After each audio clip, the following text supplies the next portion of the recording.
Okay, Assalamualaikum dan good morning. So hari ini untuk lecture online kita akan masuk tajuk barulah iaitu topik 4 Data Organization and Description.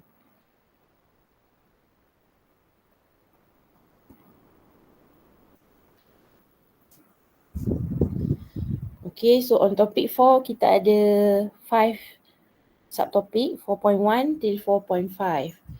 Okay, cuma dia punya subtopik tu ada 5 tapi dia punya content in terms of subtopik tu pendek lah sebab dia banyak mengira untuk statistik kan.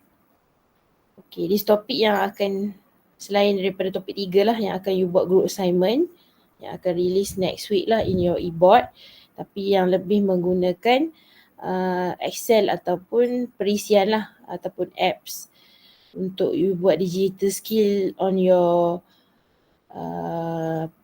collection data nanti bila kena buat video on using Excel lah nanti untuk you punya group assignment for this topic. Okay. So topik 4 kita tengok data organization and description. Kita ada learning outcome untuk 4.1 till 4.3 iaitu yang pertama introduction lah for description and organization for data. Basically the introduction tu you dah learn in mathematics, statistik dekat SPM, and ada sambungan sedikit kalau you ambil MAT dalam statistical on variance and also standard deviation. So kena define statistik, data, population, sample, census, parameter, descriptive and inferential statistik. Lepas tu kena tahu determine the types of variable, level of measurement, determine the data collection and sampling method. So untuk introduction ni sebenarnya banyak reading lah. Nanti kalau tengok kat nota tu pun banyak in terms of notes of statistik. Dia tak mengira lagi kan, tapi dia basically lebih akan keluar pada UPS nantilah. Dalam soalan tutur tak ada introduction. Dia terus pergi pada data organization. Maksudnya mengconstruct ataupun menginterpret stem and leaf plot nanti. Okay, so untuk 4.2 pun sama, data organization kita ada dua jenis, kualitatif dan kuantitatif. Ni pun rasa you dah quite familiar sebab kuantitatif dan kualitatif data ni you dah pernah buat dekat sekolah lah, especially on chapter statistik in your form 5 if I'm not mistaken lah, untuk tajuk statistik yang melibatkan actually lower form pun ada juga. Starting in lower form tu dah belajar juga statistik melibatkan pie chart, bar chart, okay, categorical frequency distribution. That is qualitative data. Quantitative data adalah kiranya group data lah kan. Basically on frequency distribution table, histogram, frequency polygon and ogive. Cuma yang ini hanya tahu data tu diorganize supaya nanti you tahulah nanti nak buat dalam you punya group assignment. Tapi dalam tutor kita tak belajar lah how to do histogram, frequency polygon, ogive ni semua dah belajar dekat sekolah. It's just that you apply that thing in the Excel punya Microsoft supaya nanti you boleh organize data you untuk represent data you dalam kualitatif atau kuantitatif data nanti masa group assignment. Okay, nanti dekat tutor kita akan soalan tu akan mostly main kepada construct and interpret stem and leaf plot. So stem and leaf plot ni pun not new knowledge. Sebenarnya you dah pernah jumpa stem and leaf plot ni dekat sekolah iaitu pada SPM lah in your mathematics. Okay, that is 4.2 punya learning outcome, and then goes to measure of central tendency. Ini pun sama. You already see in your maths punya SPM statistik. Iaitu determine and interpret the mean, median, mode for ungroup data, and then define the relationship between mean, median and mode. Sebab kita tiga kan, mean, median dan juga mode. Tapi yang ni untuk central tendency ni kita fokus kepada ungroup data. Okay, that is your learning outcome. So kita pergi pada nota kita. Okay, so the introduction, this is all the definition of the definition of introduction lah, daripada statistik sampai lah variable. So this is all notes in terms of what is the definition of the introduction for data organization and description. So nanti ni banyak lebih keluar dekat UPS 2 nantilah. Okay. So statistik apa maksud dia adalah collecting and organizing, summarize, presenting and analyzing data. Sebab kita bila kita collect data kan kita akan represent dia sebagai in terms of kualitatif atau kuantitatif. Sebab tu kita akan buat benda tu lah nanti dalam group assignment. So that is regressive statistic, collecting, tabulating, presenting and summarize the information. So kalau inferential statistic, analyze lah and then you draw the conclusion. So population tu collection yang you ambil data tu daripada berapa sampel. Dalam contoh nanti masa dalam group assignment you akan ambil 40 sampel pelajar untuk temanya apa. So sample tu a selection of few elements from the population. So subset for population. Okay, sampel tu adalah benda yang kecil daripada population yang besar. Okay, and then census, a way to find and record information about every member of population. And then population parameter, summarize measure of population. Ni adalah simbol lah, simbol untuk you punya mean dan juga standard deviation ataupun etc. lah. And then data adalah individual pieces of factual information recorded and used the purpose of analysis. Sama juga dengan variable. So this is all the definitions that you need to know. Okay, and then kita ada data collection and sampling method. So method of collecting data macam mana kita akan buat nanti, tapi kita punya lebih kepada survey lah nanti based on Google Form kan, you nak dapatkan data. Siapa? Okay, you nak dapatkan data nanti you lebih buat Google Form tu on survey lah nanti pada group assignment. Tapi kita ada 3 cara lah selain daripada survey. Kita ada direct observation, you observe people lah interacting with your website or product. Itu secara dekat luar. Tapi nanti bila dalam group assignment kita akan lebih tumpu pada survey. And then method of collecting data pun kita ada interview atau focus group. Macam interview lah, talking subject face to face. Ni semua cara bila kita nak buat kajian nanti.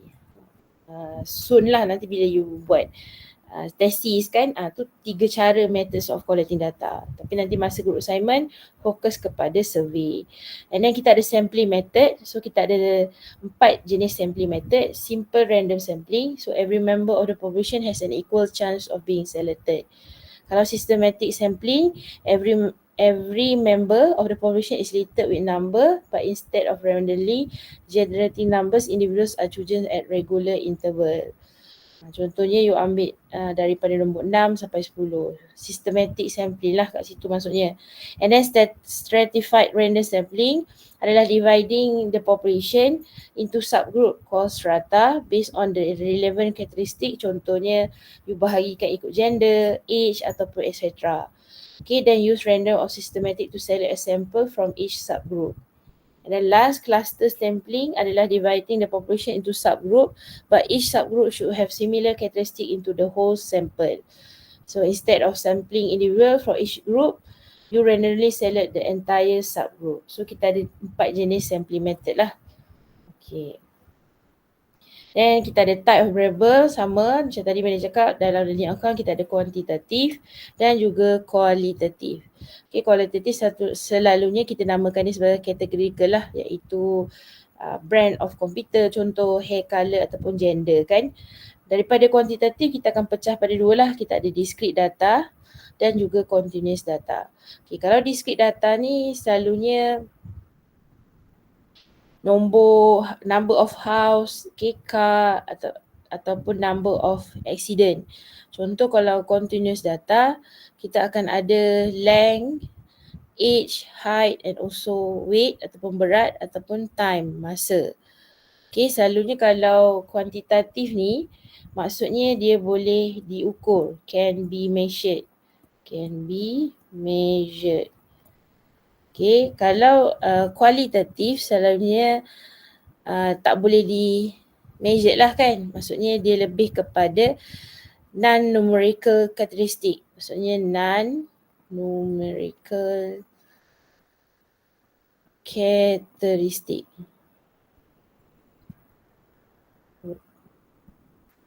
Okay, seperti brand of computer lah, gender kan, color, so tu semua tak boleh di measure. Okay, so that is type of variable. Lepas kita pergi pada level of measurement. So level measurement sama, kita ada 4 jenis. This is all you need to know when you conduct kajian tu melibatkan apa jenis sampel you. Okay, so level of measurement adalah important as it determine the type of statistical analysis you can carry out. So kita ada 4 jenis measurement. First kita ada nominal level. Contohnya first level measurement and the simplest. So dia can classify and level the variable qualitatively.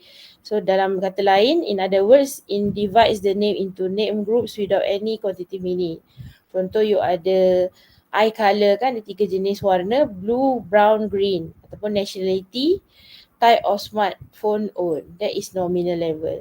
Dan kita ada ordinal level, classify variable into categories which have natural order or rank. Contohnya still kategori tapi ada macam contoh grade, nak dapat grade math kan, so academic A ikut ranking lah, A, B, C dan sebagainya, ataupun level of education ataupun income, so dia akan ikut natural order or rank.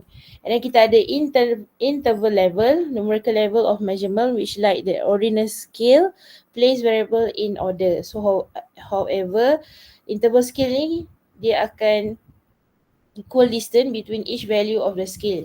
So imagine the point of thermometer. So itu interval level. Contoh temperature dalam thermometer kita ada dalam Celsius atau Fahrenheit ataupun IQ score. Dia lebih kurang macam ordinal level tapi dia tak ikut natural order or rank. Okay. And then ratio level, kita ada quantitative level of measurement with equal intervals between each point, and a value of 0 on a ratio scale means that the variable you are measuring is absent. Contohnya weight in grams, number of employees at a company, speed in miles per hour, length in centimeter, and also age in years. So itu adalah 4 jenis level of measurement. Yang kita pergi pada 4.2 masuk data organization. Kita dah tahu kita ada kualitatif and also kuantitatif. Okay, kuantitatif data. So kita ada 2 jenis. So contoh data kita describe lah. Contoh kalau kualitatif dia lebih kepada non-numeric characteristic kan, yang mana bagi tahu dia tak boleh diukur kan, cannot be measured, compared to quantitative data lah. Sebab quantitative data dia boleh dikira, number representing counts or measurement. So contohnya kalau dalam example ni, table ni dia bagi gender lah, male dengan female. Kalau kuantitatif, weight of accountancy student. So nanti bila you buat group assignment nanti lebih kepada kuantitatif data, bukan kualitatif lah. Sebab kita nak measure kan. So macam contoh weight of accountancy student. So way to represent your data. So kita akan contoh kalau kualitatif, you akan pakai table lah to organize data that can be placed in specific categories, nominal and ordinal level data. Tapi nanti bila you buat group assignment, you akan pakai table lah to summarize the value and the frequency. Tapi daripada survey yang you dapat daripada Google Form. That's how you represent the data lah nanti. Okay, and then sama juga boleh represent as histogram, sebab dalam Google Form tu bila you buat Google Form, dia akan ada histogram dekat situ. Okay, so nanti kena explore lah nanti Google Form tu. Okay, and then dalam kualitatif data kita akan represent dia sebagai pie chart lah ataupun bar chart. Tapi dalam kualitatif sebab dia boleh diukur, selain daripada histogram dia akan keluar juga frekuensi polygon. Semua ni ada dalam you punya Google Form. Cuma bila nak masuk nilai untuk cari mean, mode, medium, measure of tendency, you akan guna Excel lah. Okay, so that is the 2 types of data. So kita pergi kepada quantitative data that can be further described by distribution between discrete and continuous. Sebab kuantitatif kita boleh measure, so dia ada 2 jenis lah, discrete dan continuous. Daripada mind map tadi yang ke awal. So description, kalau discrete data adalah discrete variable that can only assume particle numerical values over a certain interval. So contohnya dia boleh dikira lah, usually obtained by counting. That is discrete data. Okay, kalau continuous data, dia adalah continuous variable that is variable that can assume any numerical values over a certain interval. So contoh nak lebih faham, discrete data adalah number of bread eggs can be sold in month of Malaysia ataupun number of children in each family in town Y. So dia boleh measure tapi dia lebih kepada contoh berapa anak dalam satu keluarga kan, that is discrete data. Tapi kalau continuous data, dia ada dalam bentuk macam kalau you collect berapa time taken to study in a day kan, so that is continuous data. So that basically macam ni lah, monthly rainfall in centimeter for particular year, contoh 5.3. Ni adalah data yang you akan kutip nanti. Ataupun berat dalam kilogram for newborn baby. So that is continuous data. Dua-dua boleh measure, tapi apa beza discrete dengan continuous? Itu kena faham. Okay, and then goes to example. After you learn all the notes in the introduction up to data organization 4.2, so kita akan kenal pastilah. So identify the population and sample of the following. So kena identify lah the population dengan sample. So contoh dalam soalan yang pertama, dia cakap 5 students selected from accounting class were interviewed. So apa you punya population? So population you adalah yang besar lah kan. So population all accounting student. So that is your population.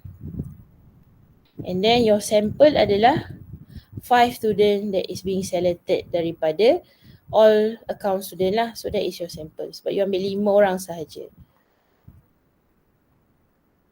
Okay.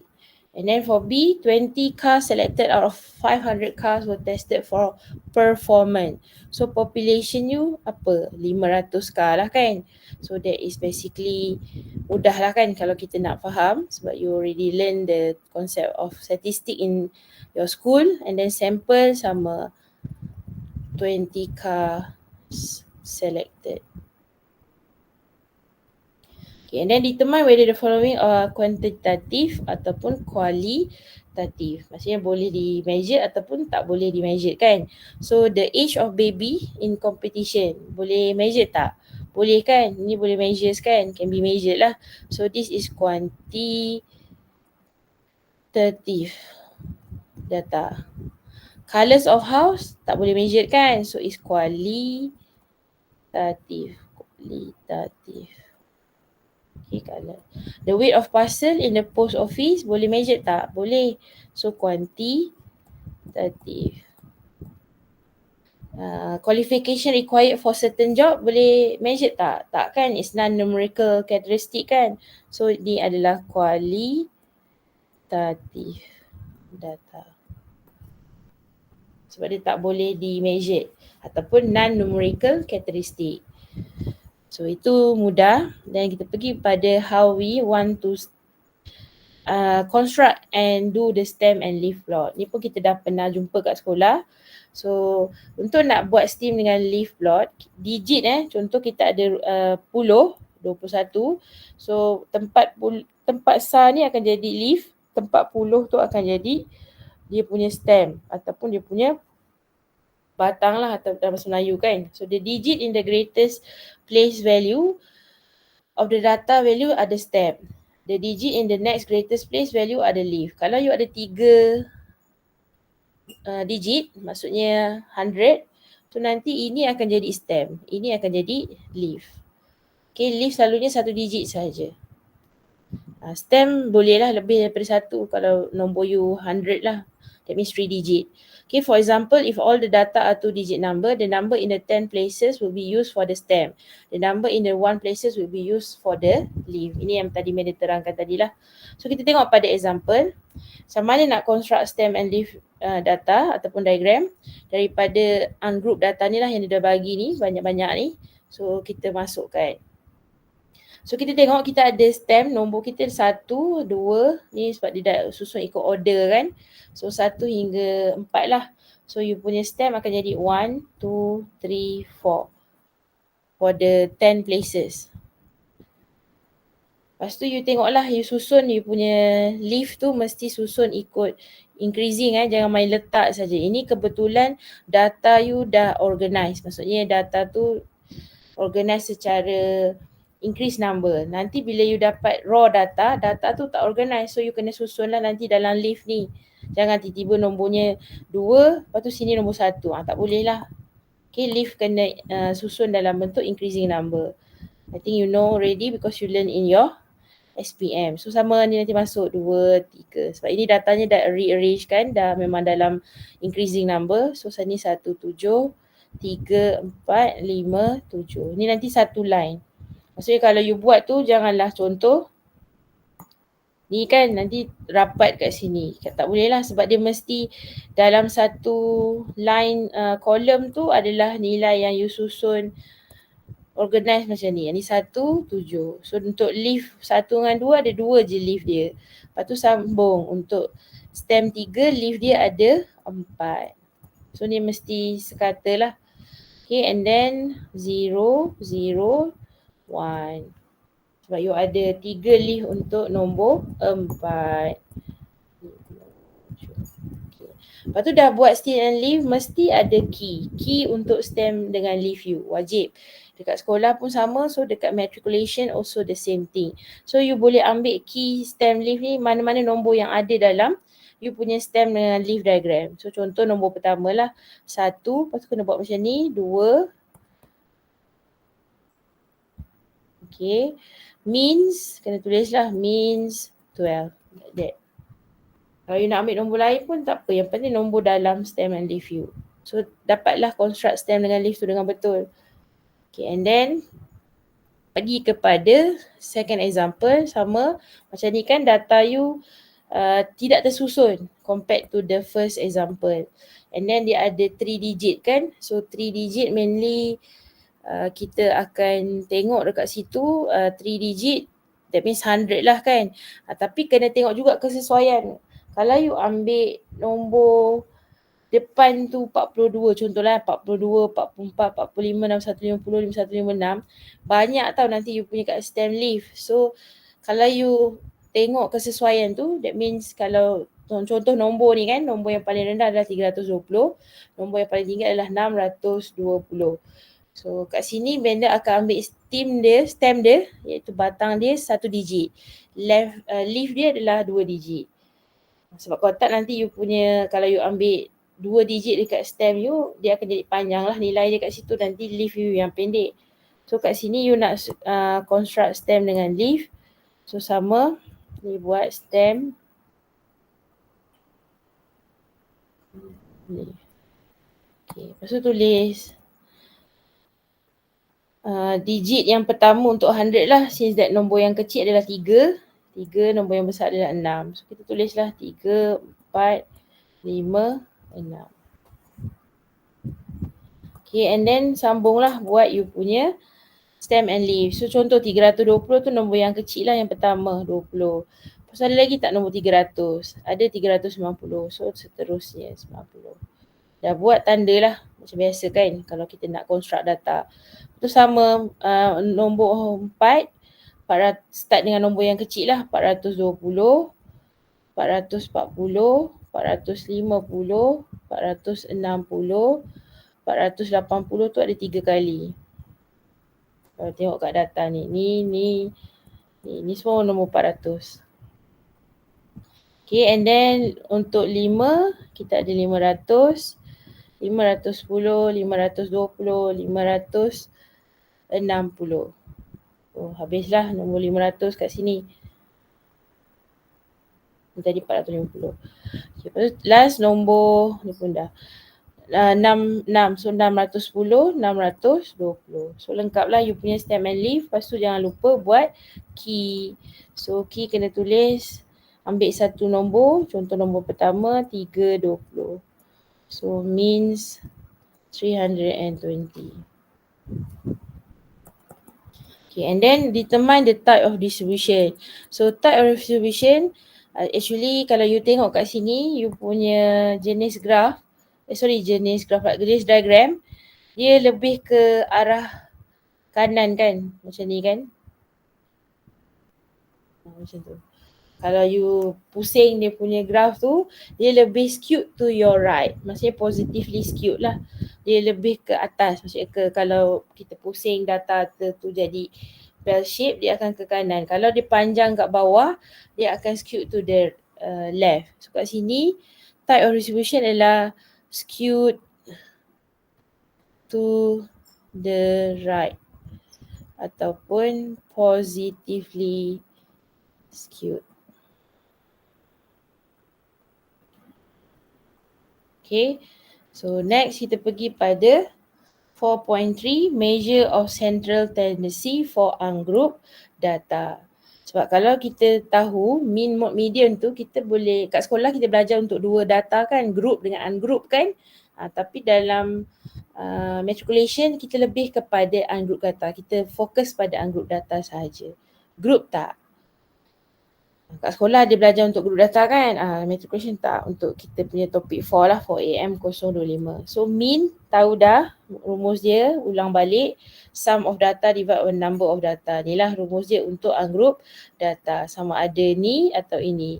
Ini yang melibatkan you punya data tu ada midpoint lah, ataupun dia masih ungroup tapi dia ada dalam bentuk jadual.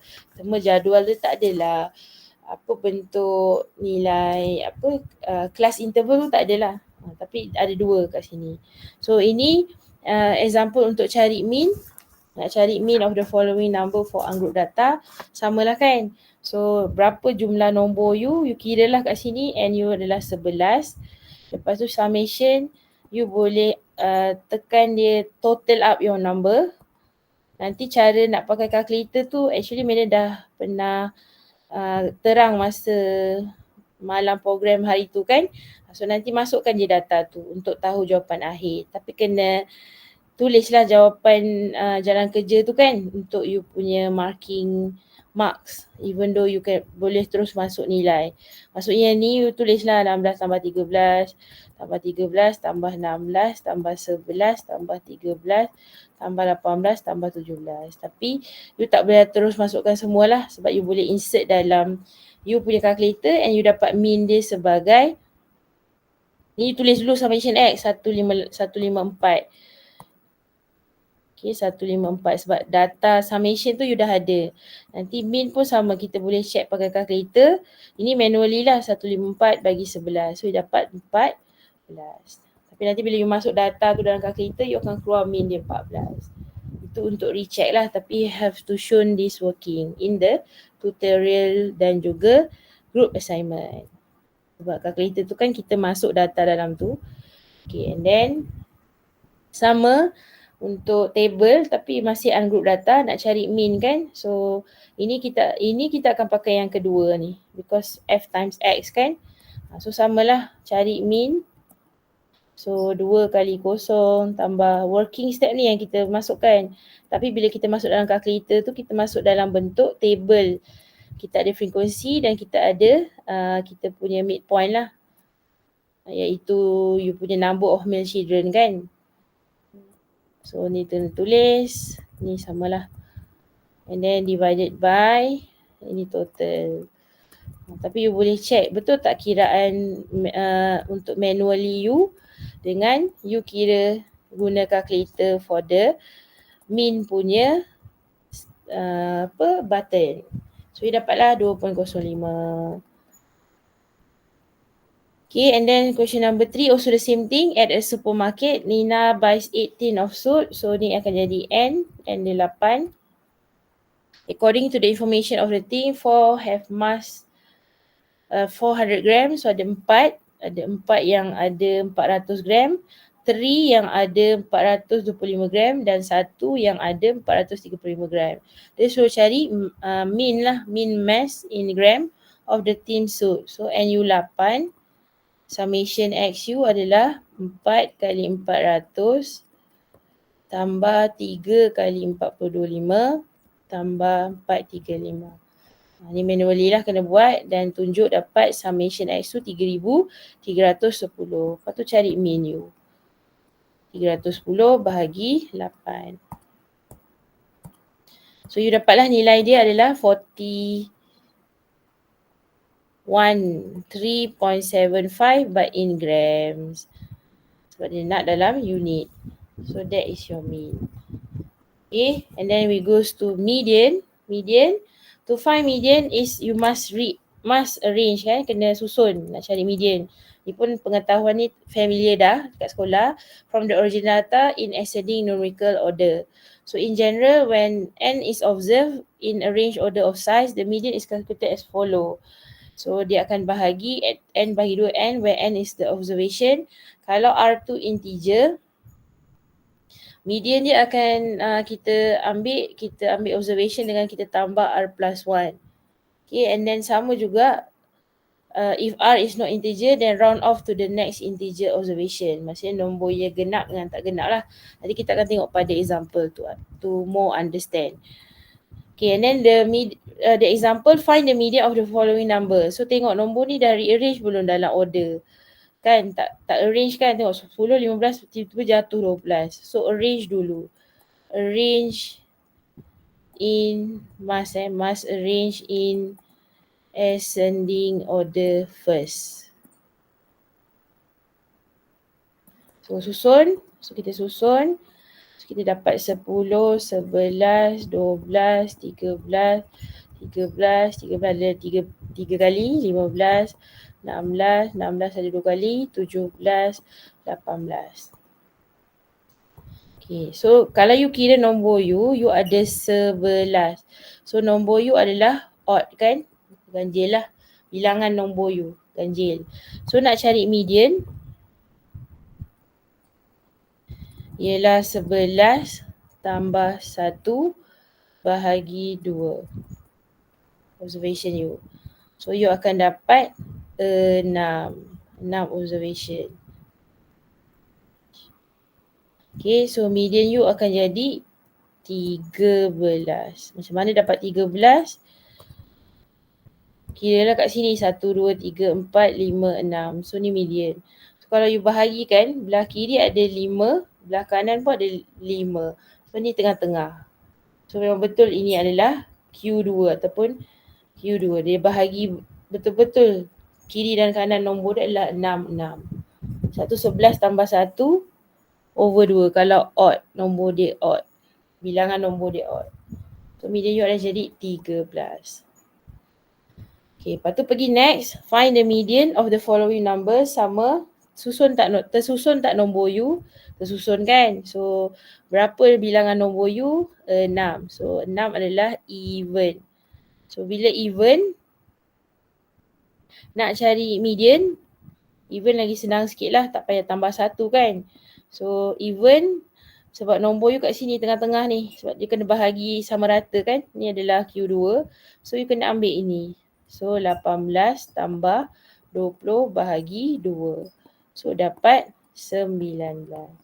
Nampak kan beza antara bilangan number data tu for ungroup data. Kalau odd tu kita akan ambil dia nombor tu lah. Tapi macam mana kita nak ambil nombor tu, pengiraan dia macam ni lah. Kena tunjuk jalan kerja ni. So walaupun you tahu sini 13, but this one have to show the step of working from the number of observation you 11, you plus 1, you dapat 12 kan? You dapat 6. Satu you kira 6 kat sini kalau logically, kalau nombornya 11. Macam tu. Ni pun sama. Okay, for even number. Okay, and then kita pergi pada mode. Mode adalah data set of value occurs most frequently. Sama. Similarity you dah belajar kat sekolah. And kalau mode may not exist, even if it just exists in may not be unique. So kadang-kadang tak dalam data tu tak ada mode lah kalau dia tak berulang langsung kan. Mode tu adalah data tu berulang banyak kali. Berapa kali kerap. Dia tak spesifik satu nombor. Kalau nombor tu dua-dua nombor dia berulang the same order, maksudnya 12 tu ada 2 kali, 13 tu 2 kali. Jadi mode ada 2 nombor lah. Okay, so find the mode for the given data. So yang pertama ni memang tak nampak lah nombor tu berulang kan. So no mode. Tulis. Nombor B, tengok mode yang berulang, nombor berapa yang berulang? 4 dan 7. 4 and 7 lah. Dan C pun sama, mode dia yang berulang 9. Okay, and then D mod yang berulang ada 3 kan. 3 tu nombornya berulang sama. Maksudnya 2 kali. Nombor 1 berulang 2 kali. 3 pun berulang 2 kali. Nombor 2 pun berulang 2 kali. Okay, habis tentang mod. Lepas tu kita pergi pada relationship between mean, median dengan mode. Relationship ni pun sebenarnya dah belajar dekat sekolah. For tajuk statistik kan, bila kita belajar mean, median, mode. Kan kalau nilai tu, mean tu sebenarnya kat tengah-tengah. Median tu kat tengah-tengah. Mean tu selepas dia, mode tu selepas median. So the shape of data distribution. Ini yang tadi kita tanya dekat soalan yang sebelum, apa type distribution dia. Untuk stem and leaf ni lah, skewed to the right, positively skewed. So itu yang kita tengok kat sini sebab benda tu pun kita dah belajar masa sekolah. So kita ada 3 jenis simetri. Maksudnya simetri tu samalah kalau tengok dalam gambar tu, gambar normal shape you, bell shape tu sama rata. Kalau positively skewed atau right to skewed, dia akan ke kanan macam ni lah. Dia punya bentuk graf tu ke kanan sikit. Kalau negatively skewed, dia ke kiri sikit. So samalah kalau macam stem and leaf tadi. Kan kalau ke atas sikit tu maknanya kalau you terbalikkan diagram tu dia akan to the right. Tapi kalau dia ke bawah maksudnya data dia panjang ke bawah, so dia akan jadi negatively skewed. Skewed to the left. So samalah kat sini konsep symmetrical, ini konsep symmetrical. Mean, mode, median sama. So they lie at the center sebab nilai dia sama. Kalau positively skewed, mean dia akan lebih besar daripada median dan mode. Ikut order lah kat sini. That is positively skewed. Okay, and then kalau negatively skewed, mean dia akan lebih kecil lah. Maknanya mode yang paling besar sebab dia ke kiri. So that is the relationship between mean, median dan mode. Kita tengok pada example yang ke-6. Ini masih group data walaupun dia bagi jadual sebab tak ada kelas interval pun kat sini. So kita nak carilah dia punya mean, median dan mode. So distance travel 450 km. So ada 3 jenis lah nak cari kat sini. Okay, and then comment the data division. Itu adalah nombor 4. Ada 4 benda nak kena cari. So kita cari dulu. Tapi kalau you nak tukar table ni, jadilah distance travel tu kan, jumlah dia. So you pun boleh jumlahkan nilai kat sini. Total lah kalau tak nak buat dia punya table secara menegak. So total kat sini akan jadi F. Okay, total F. Total F. So akan jadi kat sini 150. Wait. 150. Totalnya. Ini adalah number of kilometers ni adalah F. Kalau you totalkan. Kalau you tak nak buat macam tu, then you buat secara ini secara melintang, menegak kan. So you buat secara menegak. Supaya you nampak 5, 10, 15, 20, 25, 35, 30 macam 20, 25, 30, 35, 40.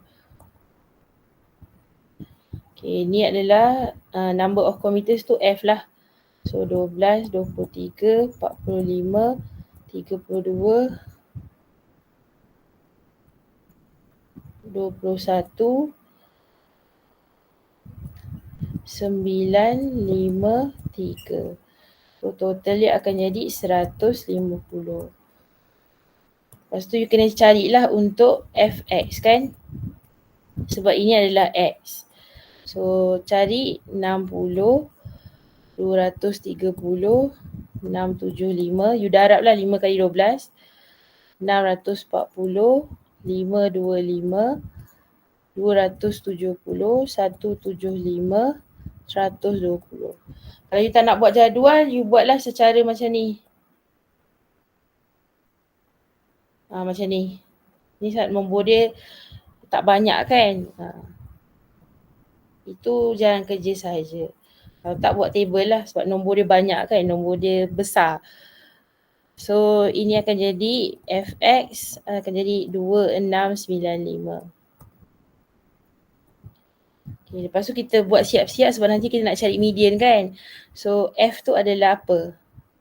Cumulative frequency. Supaya nanti boleh cari median kan. Buat siap-siap. 12, 35, 12 tambah 23 35. Ini pengetahuan komuniti frekuensi tu dah tahu dekat sekolah. 112 tambah 12 tambah 23, lepas tu 35 tambah 45. Sampailah dapat jawapan akhir tu 150 kat komuniti frekuensi. So 133, 142, 147, 150. Itu komuniti frekuensi.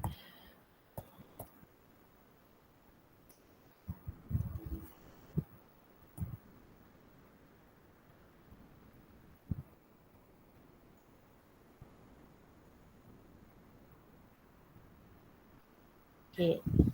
Dan sekarang soalan nak cari mean. So mean, kira mean. Teruslah 2695 sebab dah cari ni kan. 2695 bahagi 150. You akan pakai yang kedua lah, yang fx, total fx, summation fx divided by total f. So you akan dapat 17.97. Tu mean you. Okay, and then median, nak cari median. So median, kalau tengok kat sini, you punya number of frequency adalah 150 kan. So N dia 150, 150 nombor dia adalah odd ke even? Even, maksudnya nak cari tu dalam bentuk table tu tak boleh nak susun kan, sebab bila you dah dapat nilai you kena darab fx kan. Sebab tu you kena pakai rumus ini. This one. 150 bahagi 2 dan juga 152 bahagi 2 tambah 1 observation. Sebab kalau yang ini you boleh nampak. Kalau yang ni nak kira tu sebab dia dah darab dengan fx kan. So kita terus kira dia sebagai median, average lah, average 150 over 2 and 150 over 2 plus 1. So you akan dapat kat situ adalah average dah 75 dan juga 76. Okay. Kat mana 75 dengan 76? Dekat sini, betul tak? Ni dekat sini. Sebab sini sampai 12 je. 13 hingga 35 kat sini. So 75 dan 76 berada dekat sini. So dekat sini adalah nombornya adalah 15. So kat sini you tambahlah you punya median. So median you akan jadi 15 tambah 15 bahagi 2. So jawapannya adalah 15. 15 kilometer lah. In unit. 15 kilometer. Ini pun sama tadi, kilometer. Your mean. Okay, lepas tu mode. Mode, kalau kita tengok kat sini, mode nilai yang paling tinggi dalam frekuensi. Jangan tengok kat F. F ni komuniti frekuensi untuk median. Kita nak tengok median. Kita tengok dekat frekuensi. Nilai yang paling tinggi. Nombornya adalah 45. Kebetulan jawapannya pun sama. This is the highest mode. That means the highest value of frequency tu akan jadi mode lah. So mode, you punya mode pun akan jadi nilai dia 15 kilometer. Okay, lepas tu tengok dah jawab nombor 1 dah, ni dah, mode pun dah. Comment the data of distribution. So comment lah. Comment data distribution dia apa? Symmetry ke, positively skewed ke, negatively skewed. Dekat sini lah tak muat. Okay, nak tahu kena tengok dari nilai mean. Okay, tengok mean. Mean 17.97. Median dengan mode sama. So mean besar daripada median, tapi median sama dengan mode.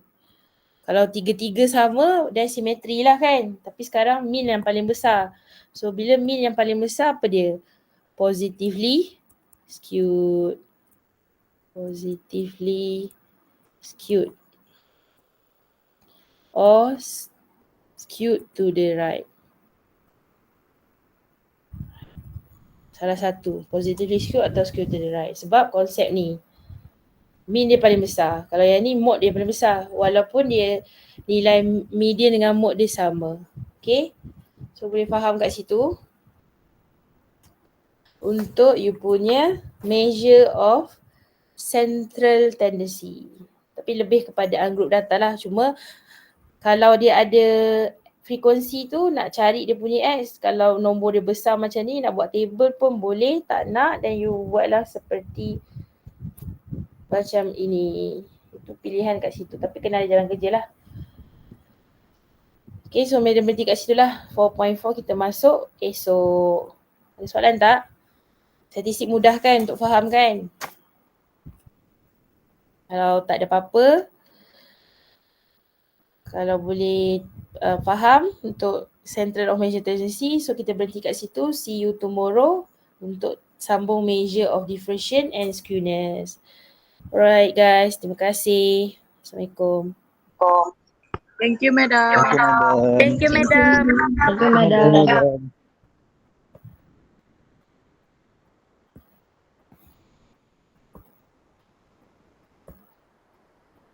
Thank you, madam. Alright, welcome.